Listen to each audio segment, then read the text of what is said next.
be interesting just to pick up with you, Nils. I mean, I think that future cities aspect is really interesting, and the winning cities side of it. I guess, what's your take on that? Particularly looking at it from the perspective of a German business, I guess. Yeah, happy to do that. I think we wanted to do a quick introduction round with all the panel before we go into further discussion. So maybe I suggest to do that. So to everyone else on the show, on the panel. So my name is Nils Hübener. I'm the CIO and one of two board members of CORESTATE Capital. We are a pan-European but Germany-centered investment manager and investment real estate service provider, operating an integrated platform. We have a strong interest in city quarters, something we have been pursuing for a long time, and we have a couple of ongoing projects there. So I'm looking forward to the discussion today.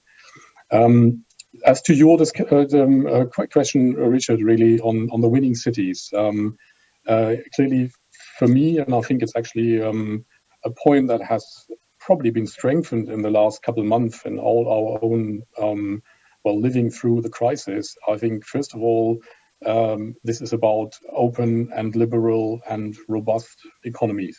And I think really it's starting with, in my view, a winning city effectively can only thrive in an environment that is democratic and attractive and open. So I think that's really something what I think we always kind of knew.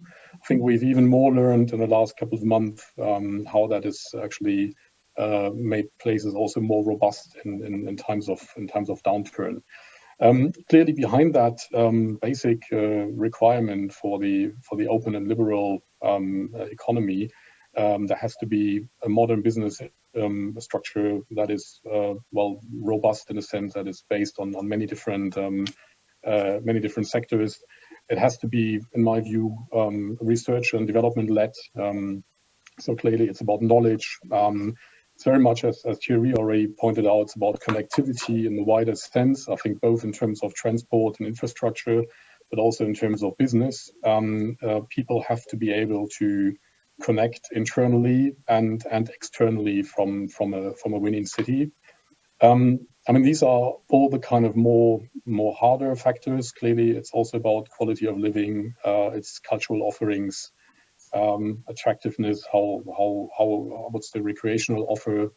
It's very much about safety and security as well. I think, again, something that people have perceived and understood, again, even more in a broader sense in the last couple of months, how important that is. From my view, Richard, I think winning cities can be both large and small. Specifically, if you ask about Germany, I think Germany is probably in a strong position there because we have such a polycentric structure, and that's not only polycentric at the top level. So I think Berlin is only contributing about 5% to our economic output compared to maybe Thierry. I think in Paris it's more like 30 or so, and in London is I think similar. So really, it's already at the top level for the big cities. We have a variety, and therefore I think quite a few places that are also competing, but also are successful. If you look at the Mercer quality of life study, you often find effectively 6, 7, 8 German cities in the top 25 out of I think it's 250 globally. But behind those big places, you obviously have a very strong network of second and third tier cities that may also be offering the attributes I was referring to in terms of being open and research led, having access globally both to transport but also to actually cultural and economic inclusion. So that could be, I don't know, a good example is a place where I grew up in Germany, Heidelberg, university town. It's only 160,000 people, but you're part of a conurbation of 1 million, where you also have major companies like BASF and SAP and old universities. And so these are, in my view, the kind of strengths of the German market. We at CORESTATE, we have also put together a city ranking index, actually going a lot further down. because we do a lot of residential development across Germany and investment. And we've effectively ranked in terms of dynamics and openness and growth prospects every German city over 25,000 people. And among those, you'll find, in my view, a lot of winning cities, even all the way down to 50, 60, 70,000, because they offer some of the positive attributes I was referring to. No, that's really interesting. And Lisette, I mean, obviously the ULI doing a great deal of research in this kind of area. It may be worthwhile, just as Nils did, just to give a quick introduction of yourself, and then just pick up that point about that Nils mentioned there about some smaller cities. You know, I think that's a really interesting point, that potentially now smaller cities can find their own place, maybe when that was more difficult before. Yeah, thanks, Richard, and thanks for the invitation. My name is Lisette van Doorn. I'm the CEO of Urban Land Institute in Europe. We're a global membership organization, 45,000 members from all across the real estate industry, public, private sectors, all the different disciplines. And our focus is basically on knowledge sharing, and we do that through events, research, as you also referred to, and also occasionally advising cities. And actually the topic of winning cities, or city competitiveness, as we refer often to it, is coming up a lot. And cities, especially in Europe, are looking at it. And even the bigger cities in Europe on a global scale are often small. So we think European cities especially need to be smart about their competitiveness, and it's not just in sheer size that they can compete or come across as winning cities to others. Maybe a bit of thinking. We've done a lot of work on this, and we developed a framework with 4 key elements. It is governance, competitive climate, agglomeration, and attractiveness to talent. If I would have to summarize, it's about people. It's about people and resilience. And resilience, I think that's really showing nowadays with the pandemic, where before we more and more referred to that in climate change and sustainability wordings. I think, and ultimately, I think it's about attractiveness to talent. And I think I agree with all the elements that Nils mentioned, because those attract talent. If there are the jobs, if there are the quality of life. And I think more and more we see the social elements becoming important. Social equality, affordability, and of course having that, Thierry referred to it as well, that vibrant environment, mixed use. And one interesting thing I want to share is that we've done quite a couple of roundtables recently among our membership across the different markets. And we see kind of an evolution to what I would almost call mixed use 2.0.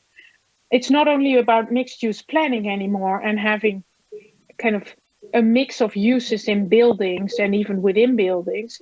It's even a mix of uses within the same building, either during the day or at least having the flexibility. I think what this pandemic has learned us now is that you may have a mixed use environment, but suddenly it can be empty. And how can we then reuse those same buildings for different uses, either hospital or care or housing, medical staff, like we now need or needed a couple of months ago. So I think, and also what we're learning now is that maybe this is sort of the end to the mass gatherings, mass consumption, but we're looking much more into integrating different uses, which can be art and culture into things we do every day in our public spaces. So I think we're entering an area and a period where things start to dramatically change, and we're kind of reinventing what winning cities might mean. And we already see a shift now from cities that kind of the big cities, the London, Paris, etc., where they seem to have more difficulty to recover from some of the pandemic issues we see, either through long commuting times the lack of active transport facilities for people. And we see much more interest for cities like that have that better quality of life, like Copenhagen, like Vienna, that has invested a lot in affordable housing, Amsterdam to a certain extent. And we definitely think there will be more interest to that. And maybe to finish off on the small versus big cities, we think it's extremely important for cities to collaborate. Nils referred to the polycentric model. I think the Dutch cities are a good example of that, where each of them individually, it's hard to compete on a global scale for investment. But if you look at it from an outside perspective, outside investor perspective, it is almost one urban region with different polycentric centers, where kind of the connectivity is there. It's all within 1 hour travel time. And I think that's the way we need to look at it much more. But that requires a lot from the governance. So I would say that is an important element of winning cities too. Thierry, I wanted to pick up with you just that point also there from Lisette. I mean, Nils mentioned London, Paris being different to the German market.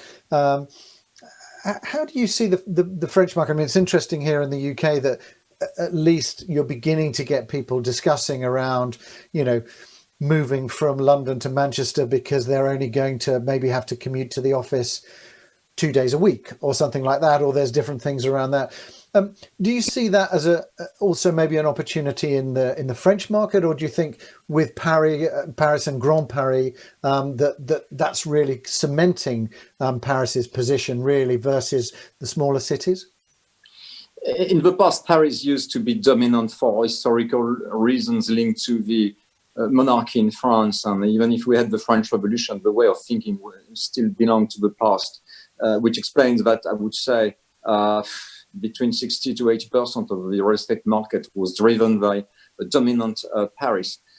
During the lockdown, we discovered two things. First of all, that 15 to 20% of the Paris population left Paris just before the announcement made by President Macron, and they went to the countryside. And they discovered the quality of life, the quality of the internet connections, and remote way of working. And the combination of these three phenomena had a huge impact on the perception of people. First of all, we got used to work with the internet IT tools, and it was quite successful, even in the regions. Then they discovered that it's much better to work from your home in a very privileged area rather than to spend between 1 hour and 1 hour and a half each morning and each evening to go back to your home. And therefore, the feedbacks we have from the clients we meet, they say we want to have less centralization in Paris. We want to have less people in our headquarters. And I'm pretty sure that the combination of remote working, the combination of cost reduction from big firms, and the quality of the infrastructure, whether it's the transportation network and the quality of internet connections, will mechanically drive to an increase of take-up in the regions. And we have many, I would say, questions from big investors, and they say, okay, should we go to the regions? We need a critical mass. And it goes back to what we call both a combination of critical mass and access to the cultural life in order to have that kind of talent attraction, which has been mentioned both by Lisette and by Nils, and the mixed-use products. And as far as we are concerned in terms of investors and developers, we are working on a big project of 100,000 square meters in Lille and studying two new opportunities in Lyon and Marseille, each of them between 50 to 100,000 square meters. So if you want to be attractive in the regions, then that's completely possible, but you need to combine cultural life, infrastructure, transportation network, and critical mass and mixed use. If you tick all the boxes, then it's going to be extremely successful for the future. Okay, great. Nils, I just wanted to drill down a little bit more into that aspect of city quarters. I suppose, what do you mean by that? And also, what's the attraction then for CORESTATE as a business in terms of investing into these areas? Yeah, I'd love to talk about that a bit. The city quarters is an area that we have been looking at for a long time, and as mentioned, are active on various scale levels as well. So there is already a huge variety, both in terms of they could be commercial-led, they could be residential-led, large-scale mega quarters. I don't know, Hamburg, Hafen City, or some of the examples I think that that Thierry was alluding to, but also a lot of mid-scale and smaller scale properties. In Germany, we feel that at the moment there is a kind of a pipeline of about 200 projects that, in our view, could be characterized as city quarters, somehow offering both obviously an urban situation and an integrated use approach. So we are very much attracted by the, say, holistic approach of the centres. We believe that a bit what I think everyone here in the group and was talking about the attractiveness of cities. To a certain degree, you drill it down in terms of what is what people are looking for in a winning city. I think it's also something that you could be finding on a smaller scale at the quarter level. So people want integration. They want what I think Thierry was alluding to, the kind of the 15-minute city. In the quarter, it's obviously more the 1 or 2 minute city. You drop down and get something done, and you have something happening. There's culture, as Lisette was alluding to, and so it's really the integration and the attractiveness of that integration that I think we also feel attracted to. So we do see, because of that, we feel this is a very long-term positive prospect. It's answering also a lot of questions, both from the investor point of view and from the city point of view. So yeah, cities do need to revive the city centers. There is pressure on retailing. There is demand for housing. There is also demand for more integrated workspace.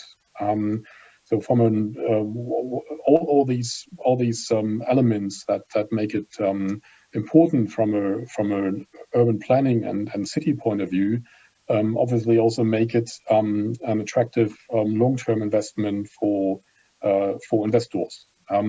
We also like the ESG conscious approach of many city quarters. I mean, often we're talking about brown site or at least refurbishment elements, sometimes incorporating historic sites or Thierry, I'm not spilling too much. I think even your new seat is going to be, to a certain degree, even almost a city quarter. Yes, it's office-led, but it's going to be much more open and integrative and incorporating old sites.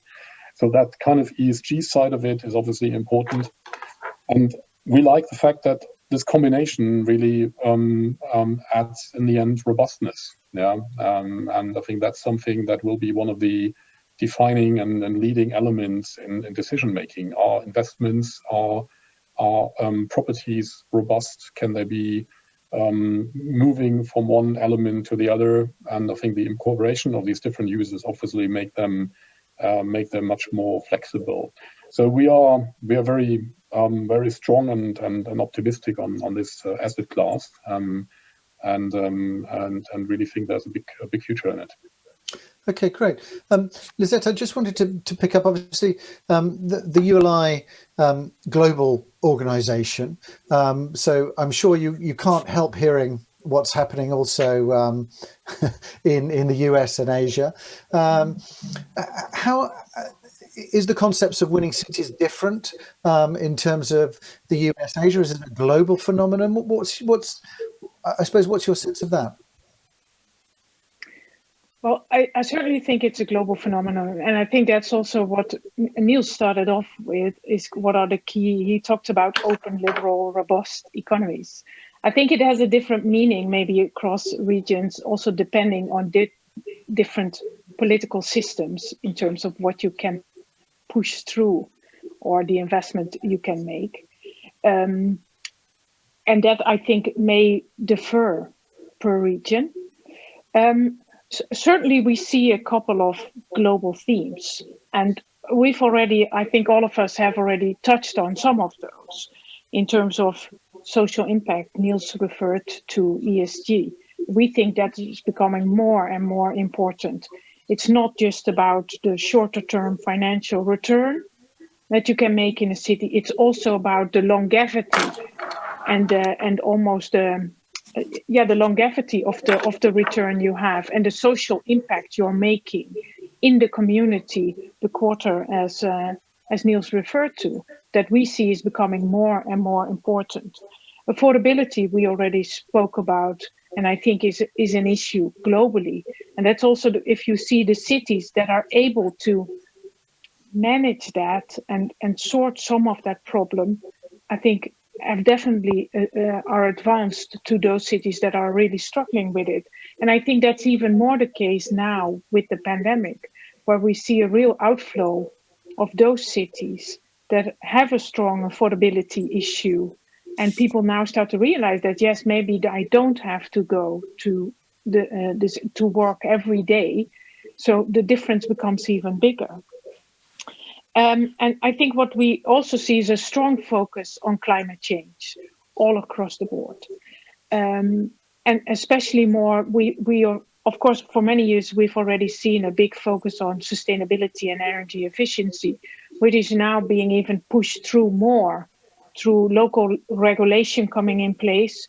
But at the same time, we see global investors now moving towards climate adaptation and looking very strongly at, or starting to look more strongly, I should say, on cities that are dealing with those vulnerabilities on a much more proactive basis and start to factor that into their investment allocation and due diligence, as well as the portfolio analysis they do on existing assets. And then maybe from a sector perspective, what we strongly see interesting, maybe not directly related to winning cities, but an important element there is also kind of data-driven sectors becoming very much of interest, like the data centers, cell towers, etc. And kind of where that, say, comes close to cities, I think that's definitely something that investors are looking at. And in the light of the pandemic, and that's something that we've seen moving through different regions in different speeds, is, for example, the growing interest we see for life sciences and healthcare as an investment sector, where in the United States that is a serious investment sector for already quite some years.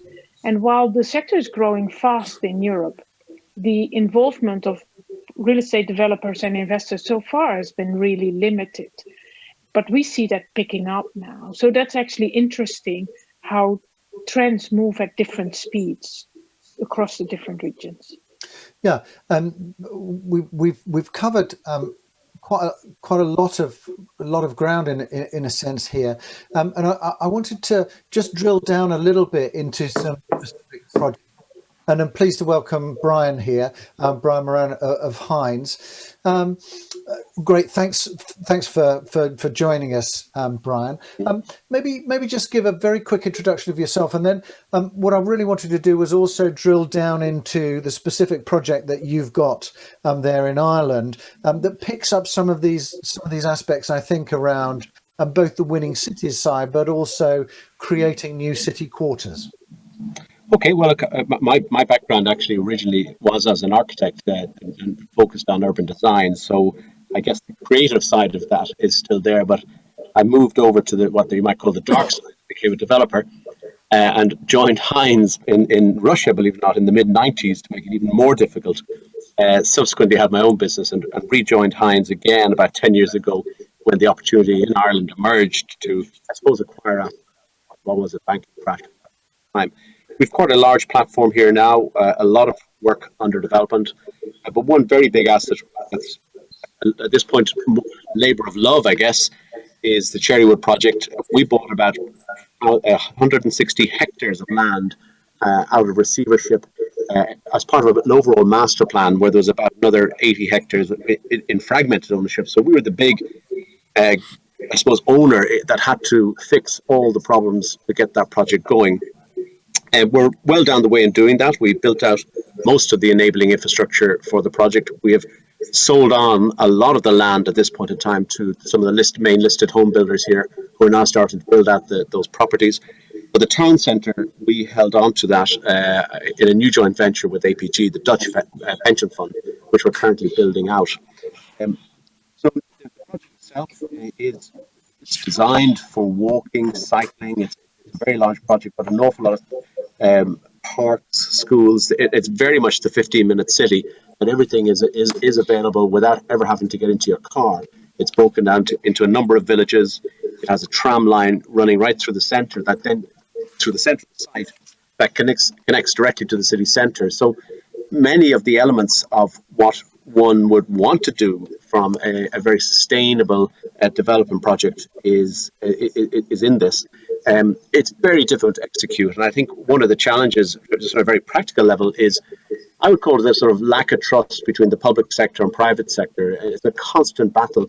Indeed, I've just come off a call, and it was late on this one with the Minister for Housing, taking him through some of the unattended consequences of, some political narrative. And I think, Lisette, you touched on the desire for affordability, some of these challenges that come through that are political desires that are very often, can conflict with what we have to deliver as an investor, as a developer, and a lack of recognition from the state, local or central, around these challenges. So, unfortunately, a lot of my life is navigating those battles and, trying to keep a steady investment climate, especially on these larger projects, to avoid things that could derail the viability of these issues. So we're involved in a number of other projects in Dublin, 2 other very large projects, not quite as big, but similar challenges, both of them about 1,500 residential units and other uses. And again, similar sort of challenges, getting those, brokering the relationship between the state and the private sector to create that environment to allow us to make those investments. Overall, though, the positive environment is there. I mean, certainly politically, everybody wants more dense, sustainable development, and the push there for really good design around that. The challenge is in funding all of that, in particular funding the infrastructure required to do that. It remains a constant battle on a daily basis to keep these projects on a straight and even keel. Sorry, Richard, I think you're on mute. Thanks, Brian. I wanted to actually just pick up on that point a little bit with Thierry, and some of the points that we've had before, just in terms of sort of attractiveness, in terms of attracting people or human capital in another kind of word. How important is that, do you think? Is that the sort of key to the success of these kind of city quarters or winning cities? Education is key, because if you design something which is a structure, whatever the efficiency of a structure would be in terms of transportation, network, cultural life, data, sustainability, if you are not able to attract and to retain the best talents, then it's not going to work. And I'm sure that in the future, the war for talents is going to be key. And this is not only a concern for investment bankers or law firms or tech companies. This is a key concern for all of us, specifically with the agility of remote working. It means that the fight to get the best will be even tougher, because otherwise these young generations, either they will come and not stay, or they will not come at all. So this is the biggest challenge, one of the biggest challenges we will have to run in the future, because our people are getting used now to be more agile, more flexible than they used to be in the past. If you go to the young generations, my daughter just studied in Switzerland, then she went to London, and she will go at the end of the year to Bocconi in Milano. She's not going to Milano because of Milano. She's going to Milano because of Bocconi. She went to London because of the School of Fashion Design she wanted to enter. Therefore, I would say the ability that we will have as global cities and medium-sized cities to make sure that we have got everything to attract these talents and to keep them will be key for future. Otherwise, we will design very nice buildings, very efficient buildings, but we will not have a human intelligence in it. Great. Richard, could I maybe add to that? You could, Lisette, yes. Well, I think, the point that Thierry made, I think is crucial. Because that's what we also see now. There's a lot of discussion on whether we need ever offices again, whether people are leaving cities, because why on earth would you want to be there, given also some of the issues we had over the last few months. And for example, in the UK, for the moment, the home sales outside cities is hugely increasing. We think cities gather, especially young people, and therefore act as a strong attraction also to other generations. And also in terms of people want to be together. And that I think is crucial. So the elements around mixed use, as we talked about, but even more so creating those nice environments where people want to be. And like students, what we see now, they want to come back to the universities. They don't want to sit at home and online learning. I think that's also, there's such a huge discussion now on whether we ever go back to the office again.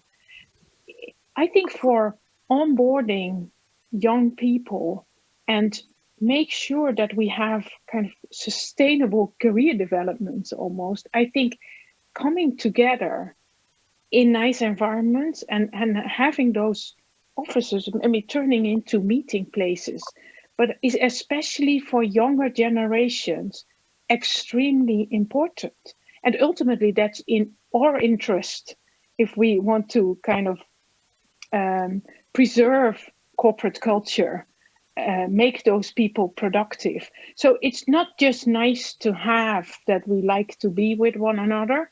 There's a real necessity for people to be together, to define strategy, to define creative processes. If I talk to some of the architects that we have as members, they really struggle. And then maybe everyone kind of managed to their way through the pandemic. And initially we've been really happy with how smooth the transition to remote working went. But now we start to really see the importance of social interaction. And that is what cities are about. So I think it's not just nice to have. I think it's a bare necessity.